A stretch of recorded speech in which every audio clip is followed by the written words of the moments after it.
譬如香港樂壇就好有一個趨向就係因為你想喺年底即係喺邊個台度攞啲咩獎咧，咁你就會可能因而去因應個需求，咁就做一啲歌係符合嗰個媒體或者即係嗰個媒體嘅口味嘅，咁變咗大家就一窩蜂會去做同一樣嘢，咁個樂壇一定唔會健康咯，即係反而佢哋真係認同香港嘅樂壇唔健康唔健康咗好多年㗎啦，即係呢個都係一個大家眼見嘅事實啦。即係你係會覺得好可惜咯，因為明明香港係好多好俾心機同埋好有即係係好有才華嘅音樂人嘅，即係唔會話我幾個月即香港基本上一隻碟嘅壽命大概係得1個月到啦，係啊。咁跟住之後大家就會話哇你咁耐都唔出碟嘅，咁耐都唔出歌嘅咁樣。即係大家好心急啊！咁你咪有時你睇翻呢樣嘢，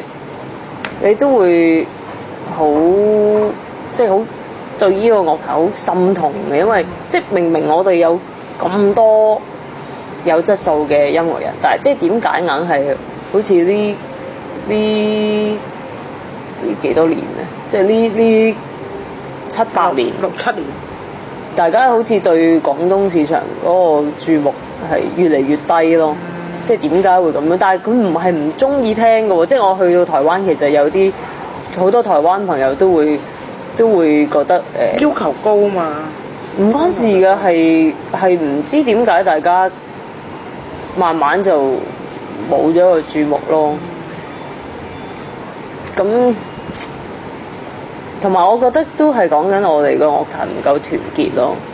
即係尤其是啲唱片公司成日斤斤計較呢樣嘢係即係